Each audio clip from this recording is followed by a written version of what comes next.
I'm meteorologist Cindy O'Quinn in the UF Weather Centers. We're looking at our forecast on this Wednesday. We're still seeing that pretty strong northeasterly flow off the Atlantic. We'll see Wednesday out of the northeast at 10 to 15 miles per hour and a couple of gusts higher. That'll keep some scattered clouds in our forecast in the afternoon as we see that moisture continuing to come across.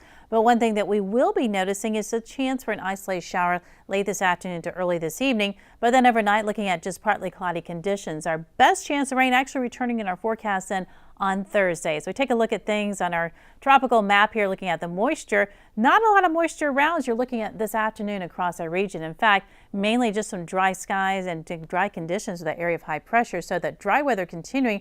But watch what happens then as we get into the weekend, heading into Friday and Saturday. That tropical moisture starts to drift northward, and we're watching the Gulf of Mexico, expecting to have a named storm in the next 24 hours. And that is going to be right now forecast to potentially head right along the Florida Panhandle. And that's going to pull even more of the moisture up.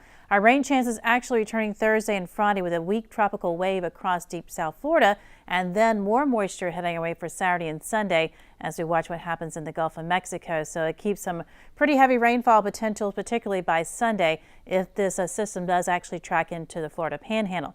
Your forecast as we're looking at hour by hour today. Temperature is expected to reach a high this afternoon at around 2 p.m. of 86. Notice those wind speeds pick up around 14 to 15 miles per hour sustained mid-afternoon, and then they'll start to die down a little bit with our temperatures falling into the mid to low 70s later this evening. Here it is, your extended forecast. Rain chances popping up to 40% as that wave from South Florida begins approaches, and then we'll see that 70% as it is affecting our weather on Friday. But tropical moisture, that's from what's developing in the Gulf and the southwestern Caribbean. That'll affect our weekend forecast exactly depending on the track.